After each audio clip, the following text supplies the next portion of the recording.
Hi, how you doing? How has it been going? Hope you've been good and that everything has been going all right on your side. Welcome back to my YouTube channel. And yes, I'm not alone today. I'm here with Pika Pika. Yes. And yeah, I'm Mashia Warampashele, but you can call me Mac. And on this channel, we do motherhood, homemaking, and remote work.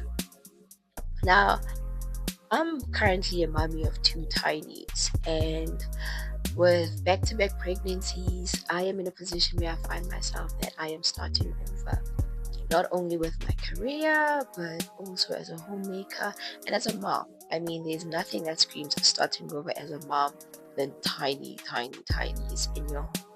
So I hope that you can come along with me on this journey while we figure a whole lot out, sort out through our time management, and create routines and systems that will ensure that I show up for my family fully and for myself and business and careers.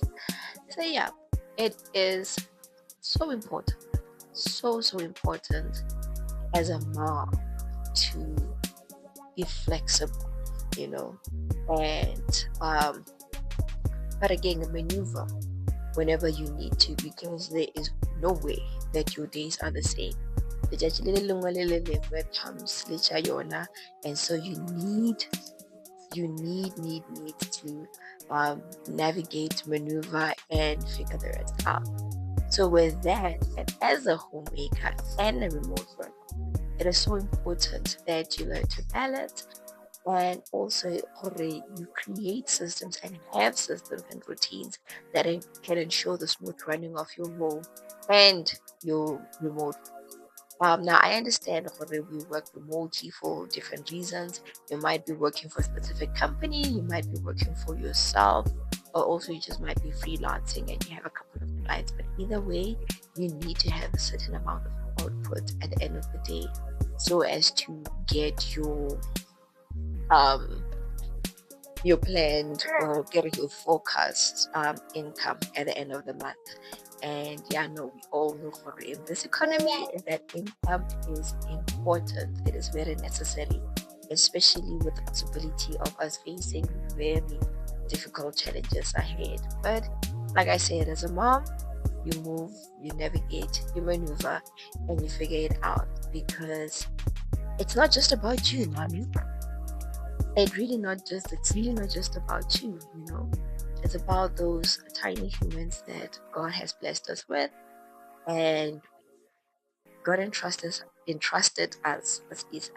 God entrusted us with their care, and I'm pretty sure we are all capable of giving them all that we can and all that we have. Now, I have come to realize the three things that always come up when my day gets hectic or my day gets very intense. Give patience, grace, and like I said, routines and systems. Those are the things that I stand by, and I can promise you that they really do help with the flow of this house and my confidence levels to okay, but okay. Let me just a second. Excuse. Okay, okay, we good. Okay. But as I was saying, those three pillars actually do make me a happy mommy and a happy homemaker. Because yeah, it does get a lot. I'm probably saying this for the third time, if I'm not mistaken, but it does. But it also can be beautiful. You know, it can be a lot of headaches and it can be a lot of laughter, a lot of joy, a lot of chaos, a lot of everything good and intense. Now, when it comes to patience, the first person you need to be patient with is yourself. Be patient with yourself. Whatever to-do list you had waking up will probably not materialize, but you will get things done at the end of the day. Your day will never, ever go to waste. It just can't, because there's a lot that needs to be done in the homes anyway. But yeah, you need to be patient with yourself. And also, you need to show patience to your kids and your partner or your co-parent or whoever you have at home who's helping you raise those tiny human beings, you can easily lash out at anyone around you when things are not going according your way because you are chasing a specific deadline, you are chasing a to-do list that you gave yourself. So it's just a matter of patience. For instance, especially if you're working from home and you know you have a deadline that's coming up.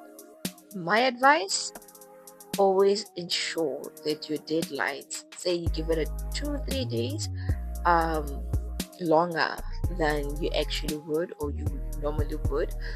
But yeah, also probably it's a good idea for you to wake up early before the babies or to go to sleep quite late to the babies so you can catch up on that work. It's not impossible.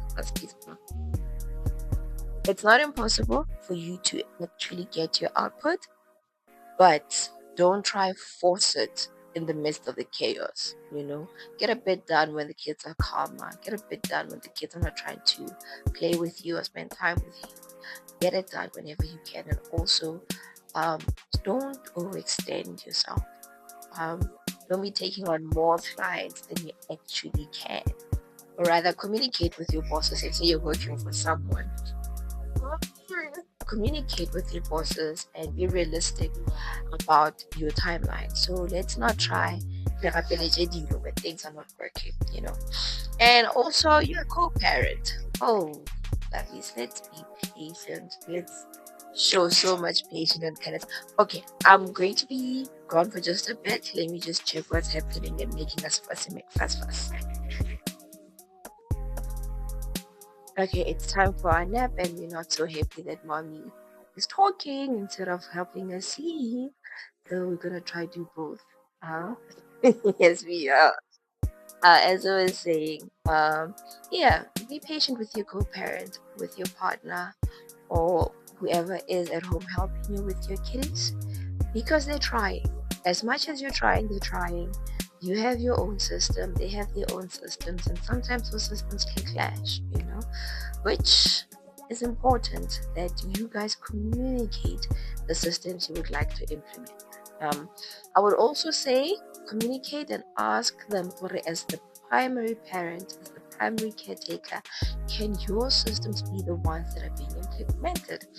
If you're not the primary caretaker and you have someone who's a primary caretaker of your kids, rather let them take the lead because they're primarily with the kids. And if now you're going to have them doing something that does not feel natural to them, it will affect how they go about navigating time with the kids and ensuring that things run smoothly.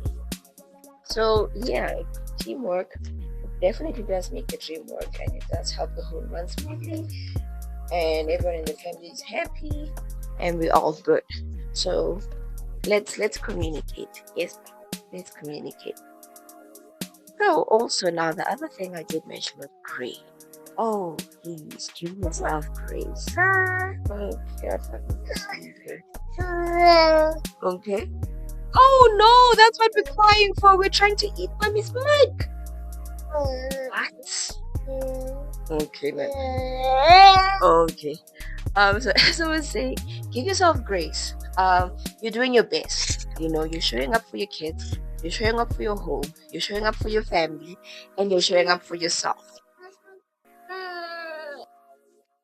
You might not be breaking doors and taking names, but my dear, you are walking through doors and you are clearing up that to-do list. It might not be as quick as you want to, but you are doing it. You are showing up. You are consistent. And that is what matters.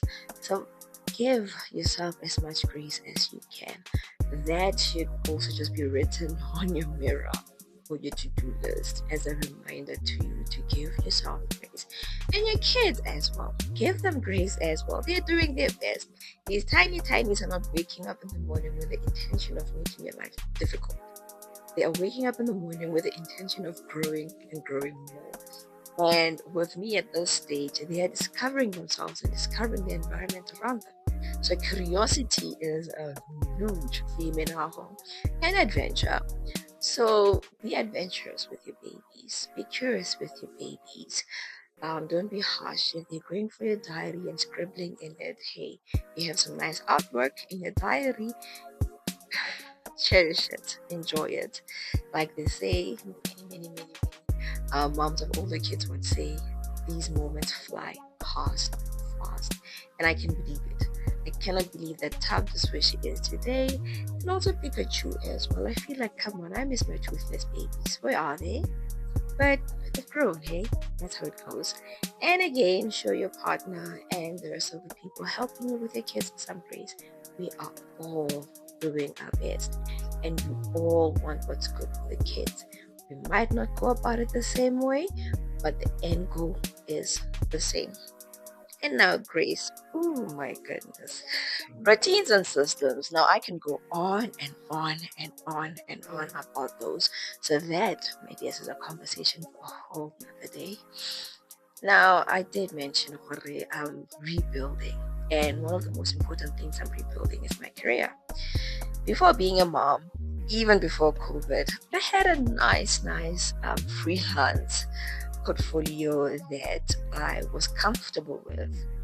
But after COVID and having to just walk away from everything with my pregnancies, I find myself in a position where I am actually rebuilding. Basically, starting from scratch with everything.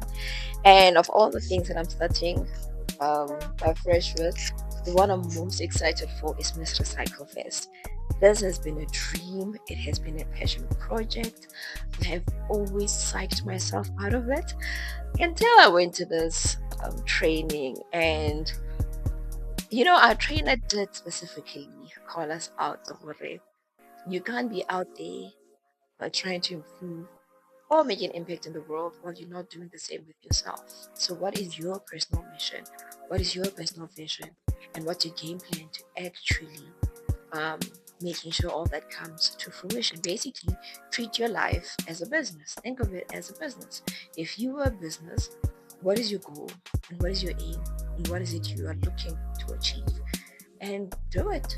Wake up every day, put work into getting it done and do it. And for me, that is Recycle. I promise you, with Miss Recycle Fest, I am going about it with a bit of delusion in it, and I am holding on to all of that because come what may, 24 May 2027, we will have our finale brunch. It is going to happen, and I am excited for the journey ahead. You're going to be hearing more and more about it because that's what's happening. And besides that, hit this YouTube channel as well, which will be heavily connected to my blog. So yes, I am pivoting my blog from personal wellness to motherhood, homemaking, and remote work because that's me right now. Yes, wellness will always play a huge part in my role, in my life, and as I go about being a mom, being a homemaker, and rebuilding my remote career, rebuilding my freelance career, I'm gonna say that. I'm rebuilding all of that. Wellness is at the forefront of all of it because I cannot pour into anyone's cup if my cup is not full. So it is important that I like to take care of myself so I can take care of my babies and I can live long as God permits to be here and support my babies and see them through. Okay, we are getting quite annoyed right now, so let's close this up. I hope you enjoy. I really hope you enjoy the content that will be coming up. And if this is something you're interested in, motherhood, homemaking, and remote work, please subscribe, like, comment, and share. And yeah, that's it.